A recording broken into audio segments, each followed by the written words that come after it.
उड़ीसा की इस आध्यात्मिक धर्म और संस्कृति कला की धरती पर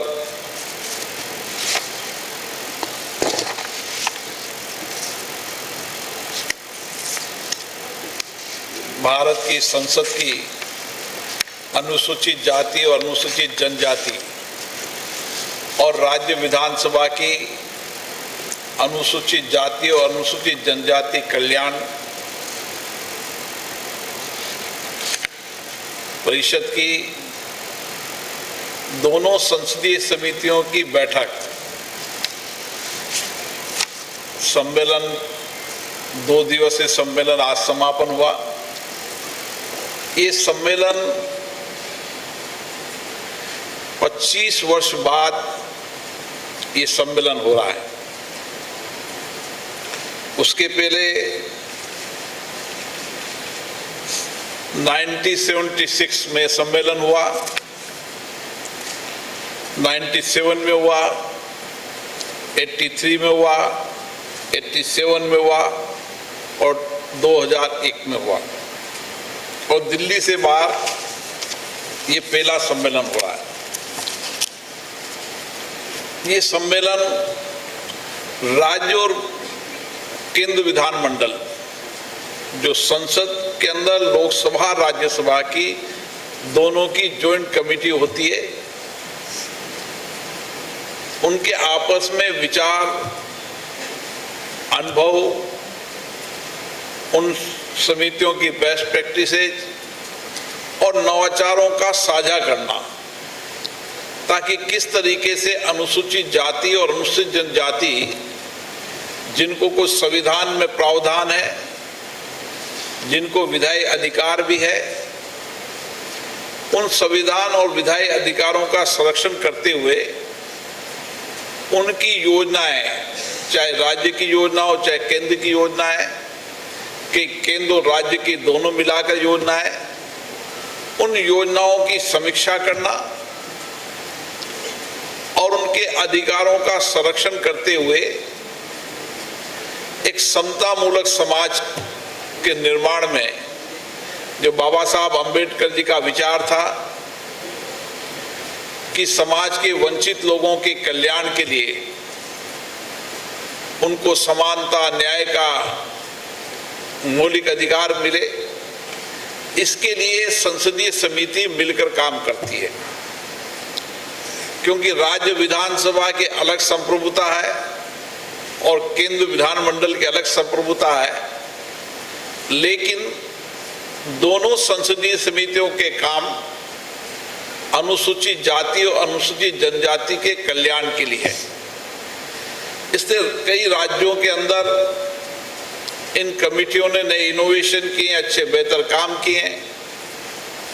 केंद्र के अंदर फग्गन सिंह जी कुलस्ते जी के नेतृत्व में ये संसदीय समिति लगातार बजट आवंटन के बाद जिस मद के लिए बजट आवंटन हुआ है उसके क्या परिणाम आए, बजट आवंटन ठीक हुआ नहीं हुआ, उसके अलावा कई बड़े फैसले जिसमें विशेष रूप से बैंकिंग सेक्टर के अंदर, राजकीय उपक्रम सेक्टर के अंदर इसी संसदीय समिति के फैसलों से रिजर्वेशन मिला।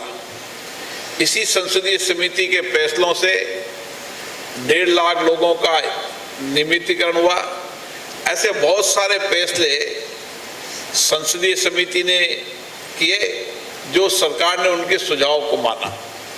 पार्लियामेंट के अंदर या विधानसभा की कमेटियों का काम चर्चा कर स्टेट होल्डरों से चर्चा कर उन अनुसूचित जाति, अनुसूचित जनजाति के स्टेट होल्डरों, वहाँ के लोगों से चर्चा कर और कमेटी रिकमेंडेशन करती है और सरकार की कोशिश रहती है कि उन सिफारिशों को माने। लेकिन सरकार सिफारिश मानने के लिए बाध्य नहीं है। ये कमेटी रिकमेंडेशन करती है और सरकार इन कमेटियों के सुझावों को मानती है, क्योंकि ये व्यापक चर्चा होती है संसद के अंदर या राज्य विधानसभाओं के अंदर। ये मिनी पार्लियामेंट के रूप में काम करती है। जहां पर दलगत से ऊपर उठकर चर्चा होती है और सभी वर्गों को जो प्रभावित लोग हैं उनसे चर्चा होती है। और इसीलिए हमारा प्रयास है कि केंद्र और राज्य विधानसभाओं में जो संसदीय समितियां इस तरीके का समान रूप से काम कर रही है, उनके सम्मेलन को आयोजित करना और उसमें एक बेस्ट प्रैक्टिसेज को अपनाना। उसी के साथ हमारी कोशिश ये भी रहती है कि एक समान एजेंडा राज्य और केंद्र का हो, और इसीलिए कुछ महत्वपूर्ण विषयों पर चर्चा हुई है जिन पर राज्य और केंद्र सरकार से चर्चा की जाएगी, और एक विजन 2025 भुवनेश्वर, एजेंडा 2025 भुवनेश्वर, जिसको हम आगे लेकर जाएंगे और किस तरीके से अनुसूचित जाति अनुसूचित जनजाति के कल्याण को और व्यापक रूप से उनकी जो कुछ भी उनकी चुनौतियां हैं, कठिनाइयां हैं, उन चुनौतियों कठिनाइयों का भी समाधान करना और उनके कल्याण के लिए और उनके जो संवैधानिक और उनके विधायी अधिकार हैं उनको पूर्ण रूप से मिलाने के लिए संसदीय समिति काम करेगी। संसदीय समिति जहां स्टेक होल्डरों से चर्चा करती है, समय समय पर संसदीय समिति फील्ड में जाकर जिस मद के लिए ये पैसा आवंटन हुआ था, जिस सामाजिक कल्याण के लिए धन आवंटन हुआ था, उसका ठीक से व्यय हो रहा नहीं हो रहा है, और ये भी समीक्षा करती है कि जो योजनाएं लागू की गई है वो योजनाओं से कितना आर्थिक सामाजिक कल्याण हुआ, ताकि सरकार को सुझाव दे सके योजनाओं में परिवर्तन करने के लिए या नई योजनाओं को लागू करने के लिए। मैंने पूर्व में कहा संसदीय समितियों का काम सुझाव देने का है, लेकिन परंपरा ये रही है कि संसदीय समितियों की अधिकतम सिफारिशों को सरकार मानती है और उसको एग्जीक्यूशन करती है, और इसीलिए राज्यों के अंदर भी ये संसदीय समितियां प्रभावी रूप से काम कर सके। इसलिए क्योंकि पार्लियामेंट का काम ये होता है कि एक बड़े परिप्रेक्ष्य के अंदर हम किस तरीके से राज्य की संसदीय समितियों को भी और बेहतर काम करने की, कार्यकुशलता को बेहतर करने की, नए इनोवेशन की, टेक्नोलॉजी को उसको अपनाते हुए वो भी राज्य के अंदर लोगों का अधिकतम कल्याण करें। और क्योंकि भारत सरकार समय समय पर इनके कल्याण के लिए काम करती है और अनुसूचित जनजाति आयोग, अनुसूचित आयोग, ये भी समय समय पर आयोग भी जब कोई घटना घटती है या कोई विशेष परिस्थिति होती है तो आयोग भी अपना काम करती है, और उसके साथ प्रशासनिक रूप से भी जहाँ SC ST के रिजर्वेशन नहीं मिलते या कोई कमी रहती है उसमें आयोग भी काम करता है, संसदीय समिति भी उसकी समीक्षा करती है। और इसका मकसद एक ही है कि समाज के अंदर अनुसूचित जाति अनुसूचित जनजाति के कल्याण, उनके व्यापक अधिकार और उसके साथ साथ उनके सामाजिक आर्थिक सशक्तिकरण के साथ उनके जीवन में परिवर्तन करना।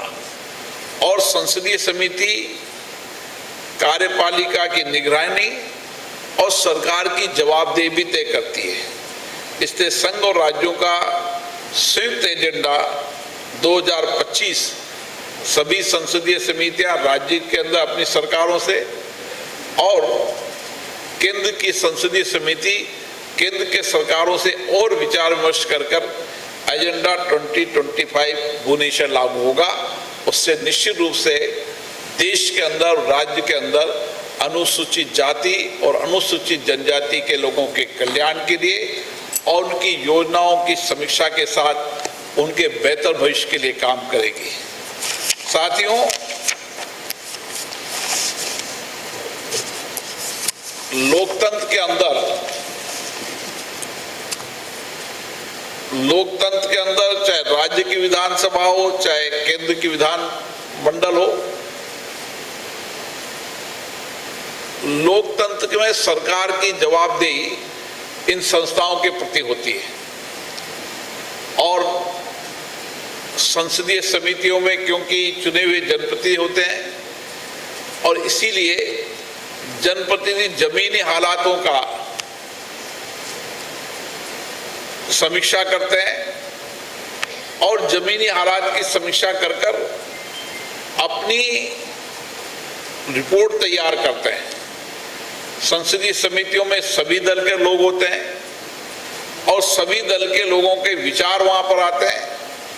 इसलिए हमारी कोशिश हमेशा रही है कि संसदीय समितियां दल से ऊपर उठकर समाज और देश के में व्यापक काम करे और मेरा मानना है कि ऐसे संसदीय समितियों के सम्मेलन से एक व्यापक विचार विमर्श से नए इनोवेशन, नए विचार, नए अनुभव, बेस्ट प्रैक्टिसेस को साझा करने से हम देश के अनुसूचित जाति और अनुसूचित जनजाति के कल्याण के लिए व्यापक काम कर पाएंगे।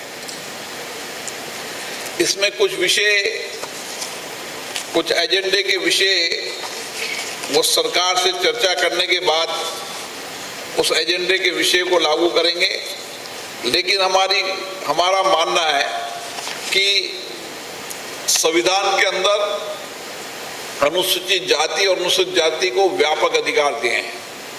इसी तरीके से संसदों के अंदर और विधानमंडलों के अंदर भी अपनी अपनी विधानसभा और संसद ने भी व्यापक विधायी अधिकार इन समितियों को दिए हैं।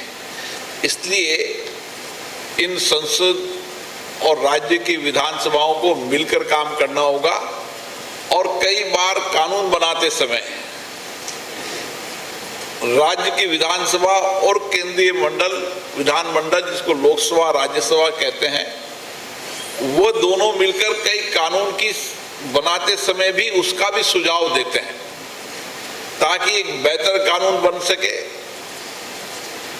कानून बनने से लोगों का और कल्याण हो सके, इसके लिए समय समय पर राज्य विधानमंडल और लोकसभा राज्यसभा आपस में चर्चा संवाद करते समय जब कानून बनाएंगे, कानून में लोगों के अधिकतम सुझाव होंगे तो बेहतर कानून भी बनाने का विचार सरकारें करती है। उसमें इन कमेटियों के इनपुट उनके कानून बनाने में विशेष रूप से काम आते हैं। संसदीय समितियों के सुझाव से कई कानून बने, संविधान में संशोधन भी हुए, राज्यों में भी कानून बने। इसी तरीके से संसदीय समितियों का इस देश के लोकतांत्रिक संस्थाओं में बहुत महत्वपूर्ण स्थान है। इसलिए इसको मिनी पार्लियामेंट का भी रूप दिया जाता है और संसदीय समितियों में दल से उठकर पर व्यापक चर्चा करने का समय होता है ताकि हर एजेंडे पर, हर विषय पर ज़्यादा ठीक से आकलन और समीक्षा इन संसदीय समितियों में होती है। मैं इस संसदीय सम्मेलन के आयोजन के लिए उड़ीसा विधानसभा के अध्यक्ष सुरमा पाटिल जी को बहुत बहुत बधाई देता हूं, जिन्होंने एक बेहतर आयोजन किया और अधिकतम राज्यों के प्रतिनिधि इस सम्मेलन में आए। मुझे आशा है भगवान जगन्नाथ की कृपा से इन संसदीय समितियों के माध्यम से हम समाज के अनुसूचित जाति और जनजाति के लोगों का और कल्याण की कार्य योजना बना पाएंगे। कोई विषय आपका? स्पीकर साहब जी, बात ऐसा है, जितना रिकमेंडेशन आप लिए हैं, आप तो कई बार ऐसा कमेटी बैठा चुके हैं और स्टेट में और आपका पार्लियामेंट में कई कमेटी बैठ चुका है। जो रिकमेंडेशन आता है इनमें कितना % काम हुआ है और इनमें क्या कल्याण ऐसी का हुआ है, जरा बताएंगे। संसदीय समितियों के अंदर अभी तक 70 से 80% संसदीय समिति को सिफारिशों को सरकार ने माना है। हर संसदीय समितियों की अलग अलग रिपोर्ट चर्चा होती है, सदन में टेबल होती है और टेबल करने के बाद एक्शन टेकन के लिए सरकार को जाती है और सरकार उसके एक्शन टेकन पर भी क्या क्या एक्शन टेकन हुआ उस पर भी समीक्षा होती है। जो पुराना परंपरा और अनुभव रही है 70 से 80%, कहीं 90 भी होती है, कहीं 95% भी होती है, लेकिन अनुमानित ये होती है 70-80% सिफारिशें सरकार मानती है। इसलिए संसदीय समितियों की भूमिका महत्वपूर्ण होती है। अध्यक्ष जी, आजकल अक्सर हम लोग ये देखते हैं कि पार्लियामेंट में जो डिबेट डिस्कशन डिसरप्शन की वजह से बहुत सेशन ठीक से चल नहीं पाता। Monsoon session for example almost wash out हो गया। तो आगे जा कर के संसद की सदन ठीक से चले, इसको लेकर के आप क्या, आपकी स्ट्रेटेजी है क्या, कानून में क्या बदलाव लाने की कोशिश करेंगे आप? संसद हो या विधानसभा हो, ये सदन चर्चा के लिए है, संवाद के लिए है। सहमति असहमति हमारे लोकतंत्र की ताकत रही है। हमेशा विधानसभा के अध्यक्ष हो चाहे लोकसभा के अध्यक्ष हो, उनका प्रयास रहता है कि सदन के अंदर चाहे प्रश्नकाल हो, चाहे देश के मुद्दे हो, चाहे कानून बनाते समय विधायी कार्य हो, हमेशा व्यापक चर्चा और संवाद होना चाहिए। लेकिन ये हम सब के लिए चिंता का विषय है, जिसपे समय समय पर हम लोकसभा राज्यसभा का विधानमंडल सम्मेलन के अंदर हम इस बात की चिंता कर रहे हैं कि लगातार सदन के अंदर वैधान नियोजित गतिरोध, ये सदन के और विधानमंडलों की परंपराएं नहीं रही। और विशेष रूप से मैं पहले भी कहा है कि नियोजित गतिरोध लोकतंत्र के लिए उचित नहीं है।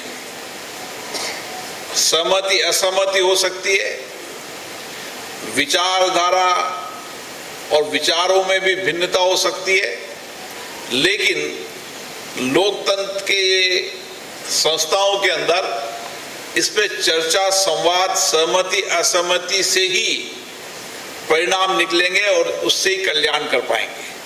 क्योंकि जनप्रतिनिधियों से को बहुत अपेक्षाएं, आकांक्षाओं से जनता चुनकर भेजती है, ताकि जनप्रतिनिधि अपने क्षेत्र की समस्याएं हो, राज्य के मुद्दे हो, देश के मुद्दे हो, विधायी हो, उसमें अपनी बात को रख सके। लोगों की अपेक्षाएं, कठिनाइयां, चुनौतियां, ये सदन में रखा जाता है और सदन के माध्यम से सरकार का ध्यान आकर्षित किया जाता है, ताकि जो कठिनाई चुनौतियां हैं वो चुनौती और कठिनाई को सरकार के ध्यान में लाकर उनके जीवन की बेहतरी के लिए काम करें। इसलिए मेरा हमेशा प्रयास रहता है कि सदन में गतिरोध नहीं होना चाहिए, सदन में वैधान नहीं होना चाहिए, सदन के अंदर नारेबाजी, तख्तियां, ये लोकतंत्र की परंपरा नहीं है। हमारा आचरण व्यवहार जनप्रतिनिधि का ऐसा होना चाहिए ताकि देश की जनता हमारे आचरण व्यवहार का मार्गदर्शन और हमसे नेतृत्व की अपेक्षा रहती है। इसलिए हमारी भाषा, हमारी बोली, हमारा आचरण भी मर्यादित होना चाहिए, चाहे सदन के अंदर हो चाहे सदन के बाहर हो, ताकि हम लोकतंत्र के माध्यम से, सदन के माध्यम से इसकी गरिमा और प्रतिष्ठा को और बढ़ा सकें। सर, जैसा कि I am asking to something different question. Sir, after independence of our country, we only focusing the development and empowerment of SC, ST, OBC. If this mode is continued regularly, तो general जो cast है वो on वांटिमिंग country व society देखा जाएगा। ऐसी हर संसद के अंदर समिति अलग अलग है। अनुसूचित जाति, अनुसूचित जनजाति का अलग कमेटी है, ओबीसी के लिए अलग कमिटी है। तो समाज के अंदर जब संविधान बना था उस समय ही अपेक्षा की गई थी कि समाज के अंदर जो वंचित गरीब व्यक्तियों को भी समान न्याय अधिकार मिले। लेकिन मैं 75 वर्षों के बाद मैं कह सकता हूं कि आज समतामूलक और समानता का समाज बढ़ता जा रहा है।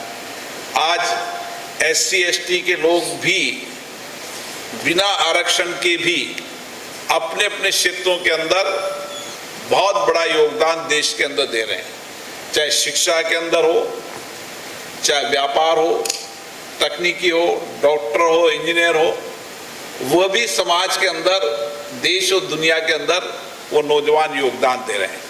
इसलिए समाज में संविधान बनाते समय एक व्यवस्था बनाई थी। उस व्यवस्था के तहत अनुसूचित जाति और अनुसूचित जाति के कल्याण और उनको जो संवैधानिक और विधायिकार दिए हैं उसका संरक्षण करना और उसकी निगरानी का काम SC ST की कमेटी करती है। सर, ये जैसा कि आपने बोला कि पार्लियामेंट्री कमेटीज का काम दलगत राजनीति से हमेशा ऊपर रहा है, लेकिन अभी हाल में हमने देखा सर कि जो लोकसभा में एक होम मिनिस्ट्री की 3 बिल को जो ज्वाइंट कमेटी में भेजने का फैसला हुआ है, उसके बाद बहुत सारी अपोजिशन पार्टीज ने बोला है कि हम उस कमेटी का हिस्सा नहीं बनेंगे। तो उसके बाद सर उस डिसीजन का क्या होगा? जो कमेटी फॉर्मेशन की एक्सरसाइज है वो क्या प्रभावित होगी?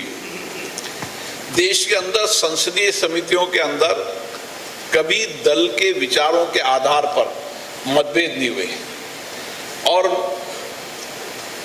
मेरी कोशिश रहेगी कि श्रेष्ठ परंपराएं, अच्छी परंपराओं को हम आगे बढ़ाएं। सभी राजनीतिक दलों से बात करेंगे, चर्चा करेंगे कि अपनी विचार, अपनी अभिव्यक्ति दल से ऊपर उठकर दिया जाता है तो संसदीय समिति में दिया जाता है। इसलिए हर संसदीय समिति के अंदर सभी दलों को उनकी संख्या के अनुपात के आधार पर वह समिति के सदस्य होते हैं और उस पर व्यापक चर्चा होती है। अभी हमने संसदीय समितियों के लिए लोगों से सभी राजनीतिक दलों से नाम मांगे।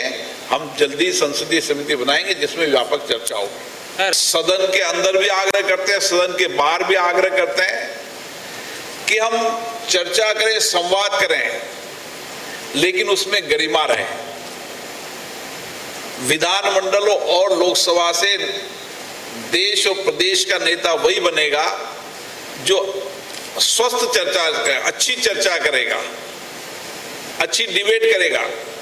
असहमति हमारी सहमति हमारे लोकतंत्र की ताकत है, जो मैंने हमेशा कहा है। अगर लोकतंत्र को जीवंत रहना है तो असहमति भी उतनी ही गरिमापूर्ण तरीके से होना चाहिए। हमारे शब्दों में, हमारे विचारों के अंदर कितनी भी तीखी आलोचना हो, नीतियों में आलोचना हो, सरकार के कार्यों पे आलोचना हो, ये लोकतंत्र की ताकत रही है, लेकिन गरिमा हमेशा बनी रहनी चाहिए। ये देश की जनता भी चाहती है और हम भी चाहते हैं। Sir, sometimes there has been allegation that speakers are taking a partisan attitude toward the ruling dispensers. और आपने सही कहा कि हमने इसके लिए कि डिबेट और चर्चा उच्च स्तर की हो, इसके लिए समय समय पर हमने तमाम हमारी डिबेट और चर्चाओं को 1947 से लेकर अभी तक संसद के अंदर जो भी चर्चा हुई, बिल पारित हुआ या किसी मुद्दे पर चर्चा हुई, प्रश्नकाल हो, हमने सबको डिजिटाइजेशन किया है और एक प्लेटफॉर्म पर ला दिया है। डिजिटल संसद के अंदर एक प्लेट पर मेटा डेटा से, नाम से, सब्जेक्ट से वो सारी चर्चा संवाद निकल सकती है, ताकि as a member of parliament का चर्चा और संवाद का स्तर बढ़ सके। और इसके लिए हमारी जो संस्था है प्राइड, वह हमेशा इस पर काम करती रहती है। और इसी तरीके से हमने लाइब्रेरी को भी 24 आवर 24 घंटे ऑनलाइन किसी भी विषय पर, किसी भी सब्जेक्ट पर, किसी भी बात पर कोई भी चर्चा संवाद आप ऑनलाइन मांग सकते हैं, ऑनलाइन मिलेगी, ताकि हमारी कोशिश रहती है कि सभी मान्य सदस्यों की कैपेसिटी को बिल्ड किया जा सके, बढ़ाया जा सके, ताकि वो चर्चा संवाद और बेहतर कर सके, और उसके लिए जो भी उसको मटेरियल की आवश्यकता है वो उपलब्ध कराया जाता है। स्पीकर सर, ये जो कॉन्फ्रेंस अभी हुआ है 2 दिन का, उसमें आपने 2 बार जिक्र किया विजन 2025 भुवनेश्वर के बारे में, उसके बारे में पर आपने डिटेल में इलाबोरेट नहीं किया कि क्या एग्जैक्टली डिस्कस हुआ है, what are the resolutions of this conference? इसमें 31 मान्य सदस्यों ने अपने विचार रखे, राज्य विधानमंडल के सदस्य भी थे, सभापति भी थे, संसदीय समिति के सदस्यों में रखे। अब इन विचारों का संकलन कर आपस में सहमति बनाकर राज्य के कुछ मुद्दे राज्य के हैं, कुछ मुद्दे केंद्र के हैं, इसलिए एक ऐसा एजेंडा तैयार करेंगे जो राज्य और केंद्र का एक मुश्त एजेंडा हो, एक जिसमें राज्य और केंद्र दोनों को ही इनकी सिफारिशों को भेजा जा सके, क्योंकि डिबेट के अंदर कई मुद्दे ऐसे हैं जो केवल राज्य तक सीमित हैं, वो केंद्र तक सीमित नहीं है। इसलिए उन डिबेटों को संकलन करके केंद्र और राज्य की ऐसी एजेंडे जो केंद्र और राज्य एक साथ लागू कर सके, ऐसी सिफारिश, ऐसे एजेंडे हम तैयार करेंगे, और माननीय संसदीय समिति के हमारे अध्यक्ष सभी राज्य सरकारों से और राज्य के विधानमंडल के अध्यक्षों से भी चर्चा करेंगे, और मुझे लगता है कि जो फैसले, जो निर्णय यहाँ हुए हैं, उनको ठीक से सिफारिश हम राज्य और केंद्र को भेज सकें, ताकि उनकी बेहतरी के लिए काम कर सके। धन्यवाद। स्पीकर सर एक क्वेश्चन है। राहुल गांधी बोलने का सर रिगार्डिंग स्तर और गरिमा से बात, आप उसी माइक सवाल बंद कर पे देते हैं। सर राहुल गांधी जब कुछ बोलता है तो आप माइक बंद कर देते हैं। अब और एक बात सर, जब सत्तापक्ष के लोग सदस्य ने कुछ बातचीत करते हैं तो आप हंसते हैं, लेकिन विपक्ष बोलने से आप गुस्सा हो जाते हैं, ऐसा क्यों है? सदन में एक व्यवस्था है और सदन नियम प्रक्रियाओं से चलता है, और सदन नियम प्रक्रियाओं से चलता है। जब सदन में जिस सदस्यों को बोलने का अवसर दिया जाता है और उसकी पार्टी का जितना समय होता है, अधिकतम डिबेट और चर्चा जितना समय आवंटन हुई थी, मानो कोई में 8 घंटे हुई तो 12 घंटे चलिए, तो 12 घंटे तो 17 घंटे चलिए, तो यही लोकतंत्र है कि जितना समय आवंटन हो उससे ज्यादा समय मान्य सदस्यों को दिया है। इसी तरीके से, क्योंकि मान्य सदस्यों के अपने लोकसभा क्षेत्र के महत्वपूर्ण मुद्दे होते हैं, इसलिए कई बार 174, 175, 150, 100 शून्यकाल के अंदर भी विषय उठाए गए हैं जो भी अपने आप में इस लोकसभा में कीर्तिमान रहे हैं। इसलिए ज्यादा से ज्यादा अवसर देना ये हमारा प्रयास रहता है, और हम विधानमंडल में भी स्पीकर यही प्रयास करते हैं कि ज्यादा से ज्यादा अवसर मिले, लेकिन सदन नियम प्रक्रियाओं से चलता है। नियम प्रक्रियाओं से सदन चलना की व्यवस्था है, हमारे पूर्ववर्ती अध्यक्षों ने लागू की है, और वो नियम प्रक्रिया भी सदन में बहुमत से नहीं, सदन की सर्वसम्मति से वो नियम प्रक्रिया पारित होते हैं। इसलिए कोई भी व्यक्ति हो, किसी भी दल का व्यक्ति हो, ये अपेक्षाएं की जाती है कि नियम प्रक्रियाओं का पालन करें। धन्यवाद।